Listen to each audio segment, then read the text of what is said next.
Naze Makamoto c'est aussi ça que il y a le choami. Pour na biko zakana posa o senganga pardon mais obanga kabana ngani o linga baza toujours na molili sima na yo ba ya place na yo. Olobi nini? Ononkolo na iga poto kabola biloko kwa. La reine Minata. Video zwa ndambo ngapena zwa ndambo. Kola lobina lobaka na yo. Ngana mozalisi zwa nyonso yo lingi. Zwa nyonso. Bambongo zwa. Bawolo zwa. Balokumu zwa.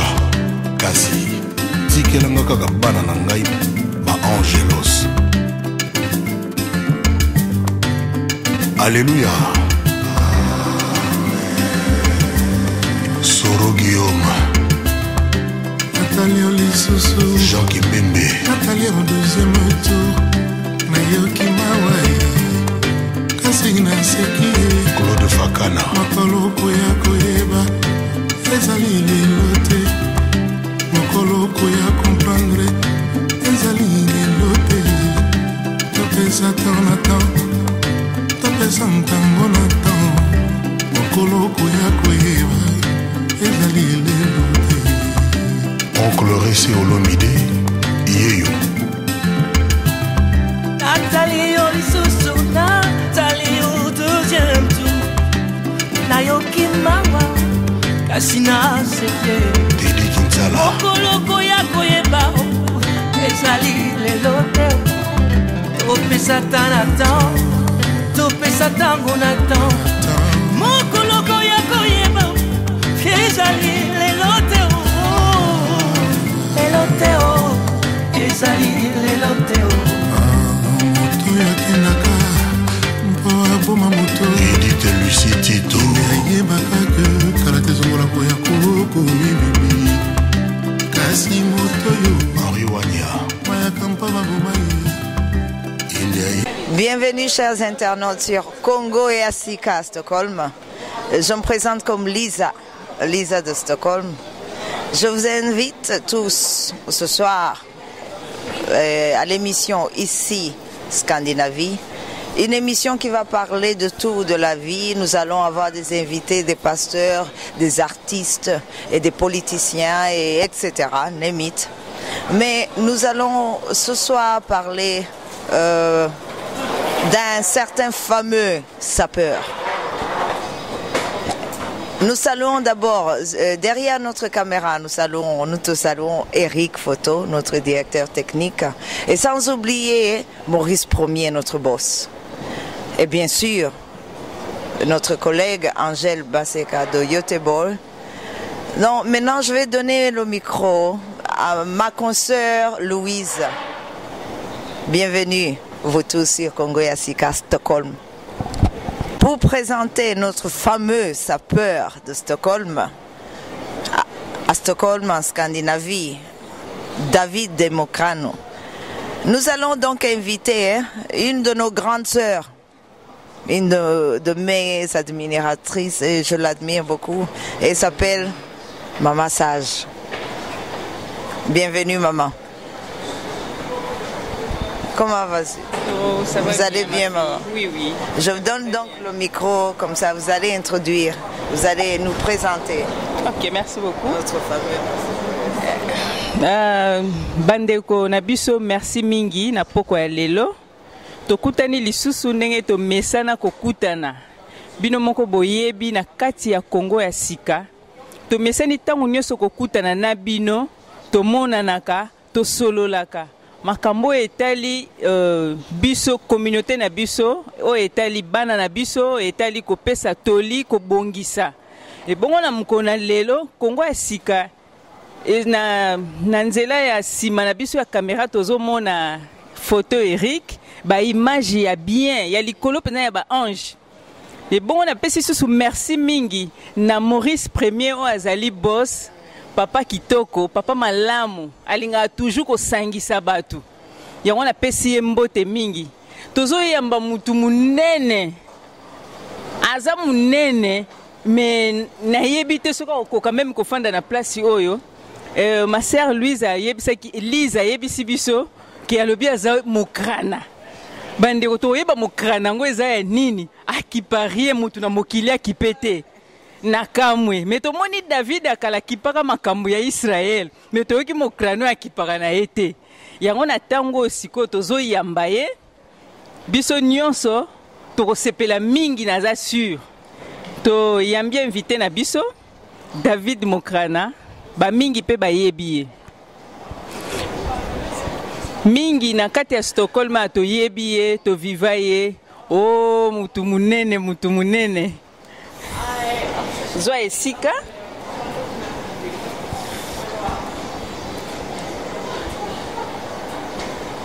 ouais si là tozo continuer hein? Okay.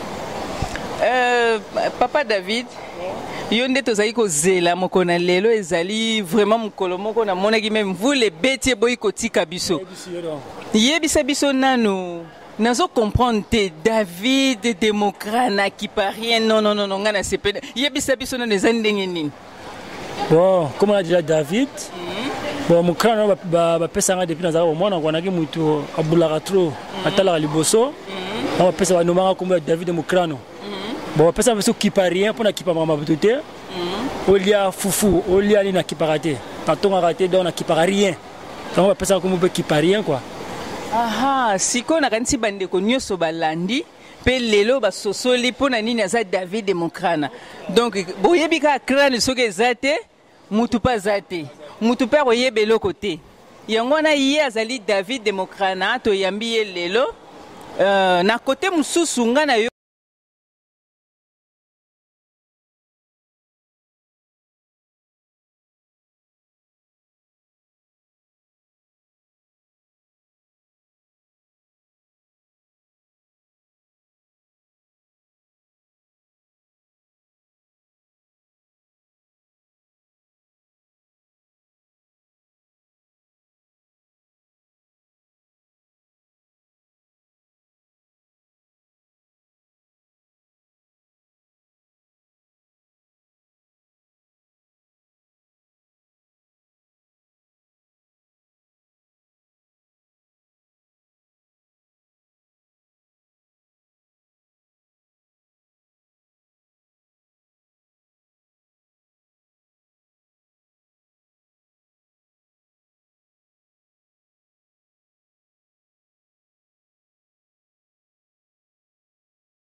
Ok, bon, oyebisi biso te sikoyo yo osengagé po soki bayi mais yo osengagé ke bango baya yo ozali yebisa sikoyo na nzela ya Kongo sika po Kongo sika osalaka makambo sika ko bongisa makambo tu ya sika yo osengagé ke bango baya et puis yebisa bango nini qu'est-ce qui s'organiser ndenge nini. Non, moni na vie faut koyeba nde bayamba bato vous comprenez mukonsula msunga na yambi bangwa un jour nous avons pas moi utimbo mo ande kuna na felo na yimutu te na yebika nana ndeko na mo kuna journaliste 007 yambela mo ndeko wana ayibo na munga salaka ako yambela pe ndeko wana na vie la bon faut to yebanaka vous comprenez non ande mo na kin a souffrir ande mo mama Luis na ande mo kuna yambela ngai bo yambie donc vie to etena nengwana tamba ndeko bomba ya na moni ba kerere yaki trop ba finga naki ko ba finga naki bande ba finga ni bangi ba finga pe ba mama na kati nga sepela kiti na yebisa ki bango no makamona fo chika donc on a le baki na bango no boya nga mukrano boya eloko mo salime yate baya na yamba bango bien poso ba yete na occupé fête on a le 28 so bon ba yete na occupé po nga na besoin na ke liambo ngwana po na soda mutolika ngolata azate sama papa mikolo ya papa to ko batena liki ba papa po ba bandango liboso mais ba jeune tout ba tirer tout mutolika ngazate donc so bon ba yete ngapena ki le 28 na okete na terrain na beti bale et sili na zongi ndako. OK okoki ba saper ba ye bo benga na buto na ye po fa chambongo na ko zombongo na tindango bato ba lia biloko. OK okoki ko yebisa biso sikoyo sapeza nini po to yeba bien. Bon yo ekozala date nini ekozala lolenge nini po ozo s'engager ko bengisa batu bandimi bakoya ba yoki bango nesu bakoya siko yebisa biso eza ndenge nini sapeza nini salama ndenge ko salema pe ndenge nini mokolongo yo bengisi batu.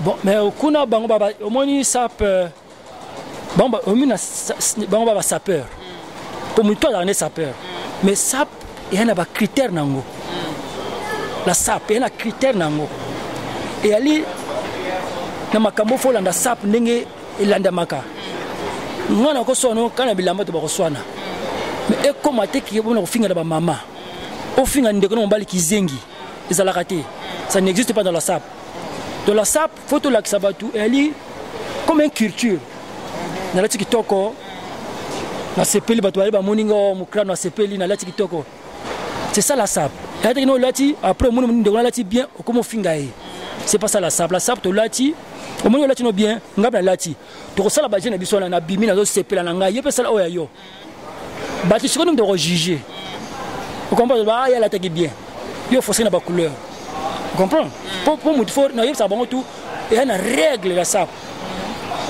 la règle donc trois couleurs donc yango so na yeba bon tout na secret ba changer ngani ba ya comme ça na ba ko mater bango moko so ya 20 na ko lia bango 20 koni na ko bimela wana bato ba sepela mokrana bato ba sepela. OK merci beaucoup maintenant là ma collègue Lise elle a dit qu'elle a des questions à vous poser. Maintenant je la passe le micro. Ouais, pas de problème. Merci beaucoup ma collègue. David Democrano, le grand sapeur de la Scandinavie, de Stockholm.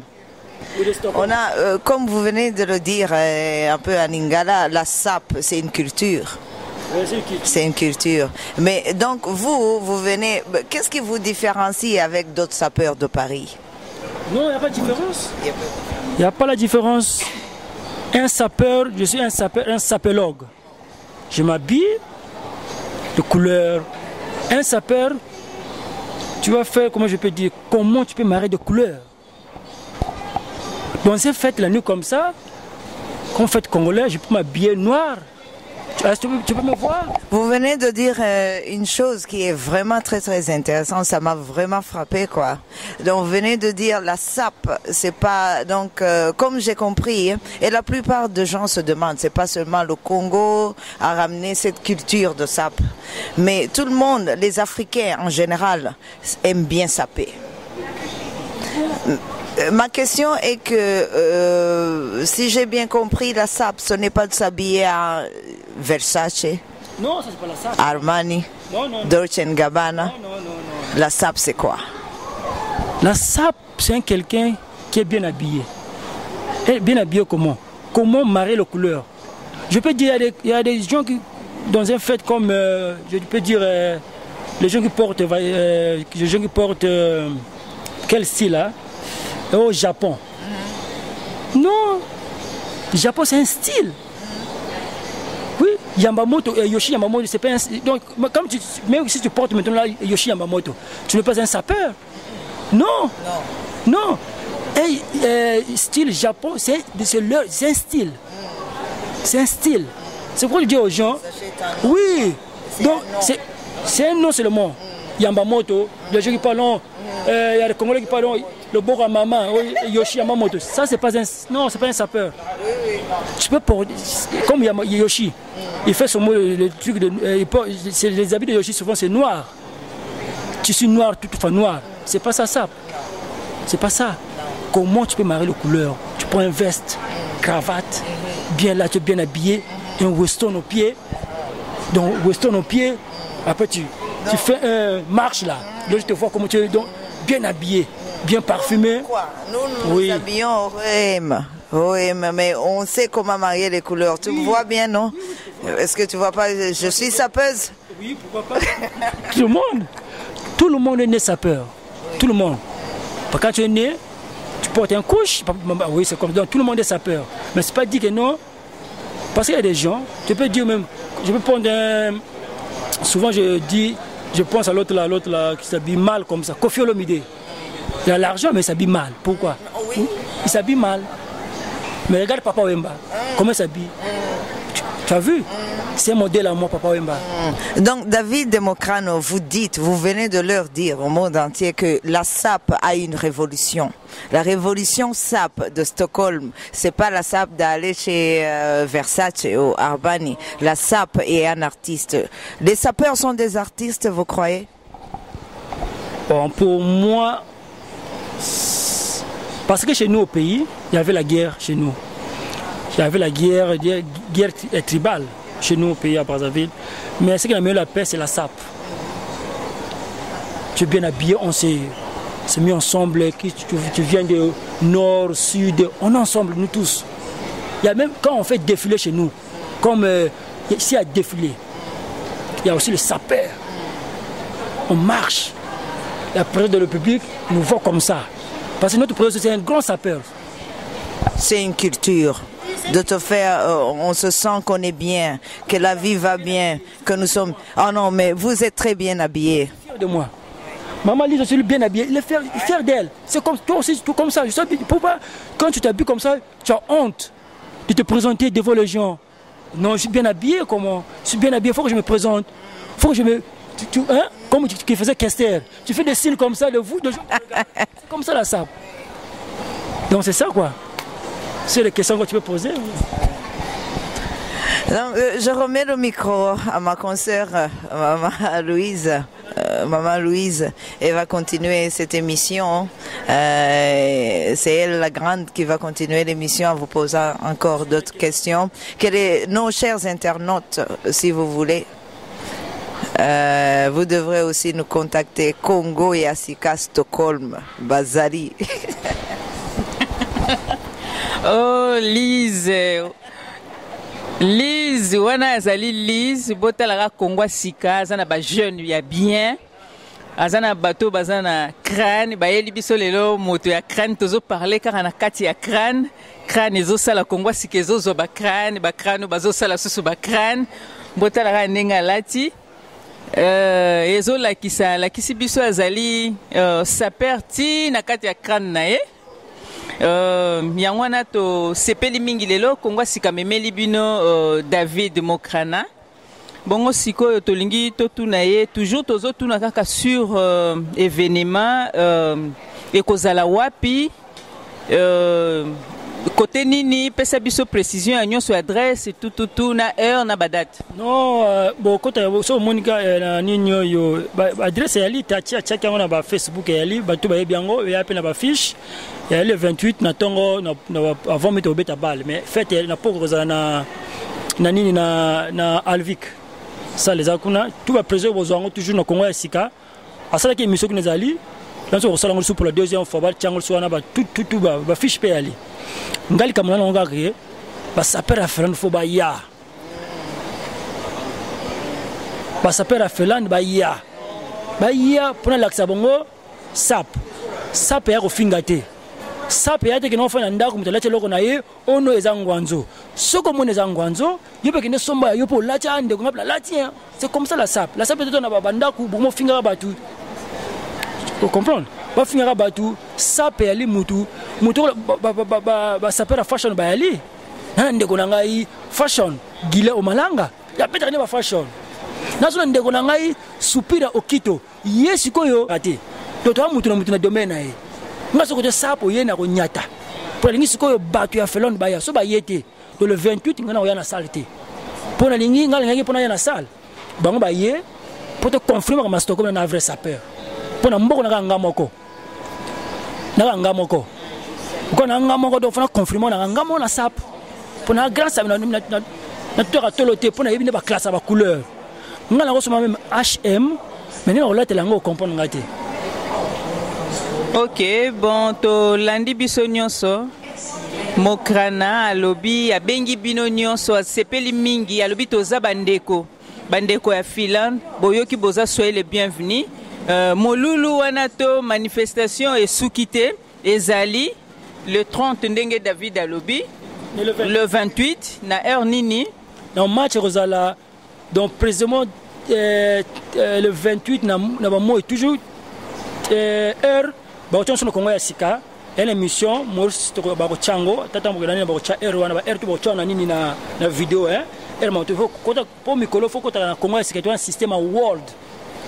Pour te changer ma solo, pour le boss Maurice premier a changé ma solo, à quoi ma solo à world, na 007, le bac ma solo à world. Et moi il faut qu'on a place world. Pour nous que on a quoi place à world. World pour talaga ma solo.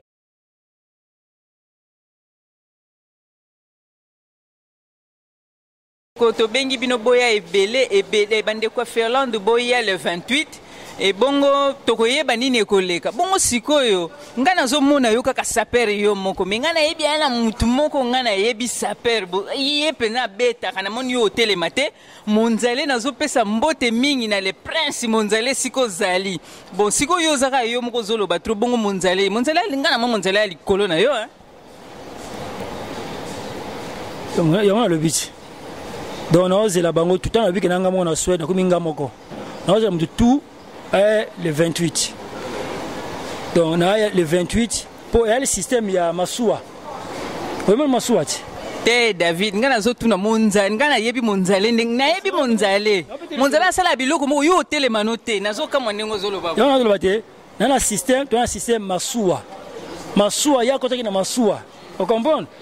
Tant continue Masua tant que tu n'as pas soua, à quand ça qui est presque comme, au final on a maté les colos na otalae. Au que tu n'as musique Nathalie, azali mbeli à double tranchant. Donc kata koto. Donc na minicho yo, tu as David Mukran na Suède. Au ache tembe, tu coûtes le 28. Donc ce que batafilan ba yete, batafilan so ba yete. Pourquoi ba so ba yete? Au amonika s'appelle na Suède, a tele mangana yé, bon ça 2000 couronnes. Non kozwa yango. Wana to yoki ndenge lobi mais siko yo na monzale bozalaki ba mapasa yo komi na bateau ya komi na avion bo komi ndeke na mbisi ndenge nini non c'est un système world course au pouvoir c'est un système world na world na mboka moko bazanga président mibalete vous comprenez tu auras jamais deux présidents donc faut moko ya banake wana grand sapeur donc le système siko quand tu na système world le fait me makambe kana ki world. Vous comprenez? Le cola, si nous avons bien sapeur, nous avons déjà un, donc la minute est en aïe. Ce qui est payé, c'est un sapeur. Aïe le 28. Papa David, donc yo to le bano démocrana au Kolongo la pena mondiale yo ngana ndimite. Premier atteint. Bon la micro bottom ça me ko tout na aïe le 28, so aïe le 28 aïe. So ba la frère ba yete to kene ngana le 28 na salle. Pour la minute faut tout ça comme un système world. Donc France a ngamoko na Suède. France a ngamoko na Suède, mais France a ngamoko. Donc longoli monzale oboye. na minute on a vu que toi système masua on comprend no wait na kosa bato masua tout le monde est-ce qu'on a bimaki na talemi likolo na tala sikoyo tant on a mona musema masua longwe avec mbelo à double tranchant donc mbelo à double tranchant on a vu non to chercher comme masua comme système world pour na world wana tout mona ba Eric photo côté caméra on comprend so on confirme solo que non ça perd na mboko ya li David Democrano qui par rien de tout a petit balete donc ce qui est pas sapeur na boité à sapeur comme botangi wana so à sapeur na marque na yi donc aya le 28 so yep ngala pona to keto to nzuto na ye to beta nzuto biso na ye. OK to sepeli mingi na kansi presse monzale sikozali mbote belé papa nga na yebi yo makambo salaka na yebi ke mutu oyo a koki ko tuta yo ozala te na yebi ko kozala na pesi yo mbote mingi sikozali yo zatalaka yo monzale mbote mingi tolandi liloba suka epa ya ndeko na biso alobi boya bandeko Felande boya monzale akozala na pesi mbote mingi na Maurice Boss aza premier aza papa malamu elinga kosangisa na pesi yo mbote mingi sikozali merci na yo lisusu na o nyoso tozo sala na Scandinavie zaka yo moko andima kosangisa kopesa ba jeune passe ba mona na ile 28 na yebi ke boss nanga akozala akotiela bino bilili toko vivre ngo na pesi mbote pa ya bana nanga nyoso ba muya mbote na pesi mbote pa ya chéri na ngai Makiese Simel mbote mingi na pesi mbote pa ya Sylvie Yengo motema ya Martin ya Jean-Marie na pesi mbote mingi na bandeko nyoso balandi biso mbote belé na kanisi tokokutana tozana bino micro epa ya Lise so bozo ka Lise bino mobo mona kaka c'est comme si ya uti na likolo Lise ya Stockholm. Chers internautes, voilà, espérons que vous avez eu un très grand moment ce soir. Nous voulons remercier tout d'abord David Democrano et tous nos chers internautes. Nous voulons vous dire que vous avez la bienvenue le 28 ici à Stockholm pour faire part de la révolution de la SAP. À Stockholm, la capitale de la Scandinavie, la SAP est nouveau. Nous allons réinventer la SAP.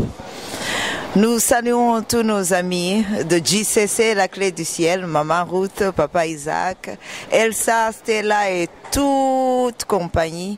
Nous saluons aussi en premier lieu Maurice Premier, notre boss, Angèle Keba, ma consoeur, Eric Photo, le directeur technique de Congo et Asika, Stockholm. Donc nous vous disons à très bientôt et on espère vous voir bientôt. Sans oublier Patou 007 de Finlande. Pona kosukisa émission na biso vrai ou faux bino moko bomoni vrai ou faux bino moko bomoni bo juger démocrate na lobby vrai ou faux bandeko toyebi te ndenge nini koleka botala kaka sapeur tozozela le 28 ekozala matata ekozala somo ba jeune bakokutana ya Stockholm. Maurice Premier asangisi ba jeune nyonso ya Scandinavie na kati ya Congo ya sika .com yango bozomona ka ba jeune bien yango na zongisi micro liloba ya suka epa ya ndeko na biso. Non, liloba ya suka ya la raté to continue toujours pour mbala sima to émission ya mususu na ba faux faire en crise ba yemba na mboko faut na kena bango susu pour le baki faut na dénoncer bango to mabe pour bazo trahir peuple congolais. Pour ça l'émission mususu mbala sima la semaine prochaine pour ça l'émission pour faire wala faut na dénoncer bango pour ba cause peuple congolais tout la kaka boyer peuple congolais zo souffrir ils nous cause ka batu donc peuple on a reçu ça bango après na pesa ba mbote na mingi pa ya mon pote pesa mbote mingi na mon pote famille Mamutu papi abedi maître na ngai na musika pe na pesa sous Rudy Manjala on a to sala entraînement na pesa team le grand boxeur on a batuna na bango quoi on a la ceinture après na kesu na Guilherme Malanga Colo Fashion akena soupir au Quito mbote place aux États-Unis tous avez nommé pour le 28 ceux qui va s'appeler Fernando Bayete na royate pe na pesi mbote mingi na Nasha Boyeke na Mama Zozo na pire sœur et Doxy voisin ou ça qui ngana là après la pesi famille Boyeke tout mbote famille Boyeke tout mbote place Boyali ça c'est David de Mukrano qui parie donc ciao là de tout donc on est là le 28 tu vas pas sans réponse au Baroya à Stockholm ceux qui s'appellent à le baranda côté il y a que tout à fara bon les TV le bateau comme na fara donc là il y a David de Mukrano confirme solo tout potanya lati uzanango est-ce yo zanango est-ce que uzanango nani wana tuni kaka est-ce que yo zanango nani yango est-ce que zanango le 28 utamonana utakumonana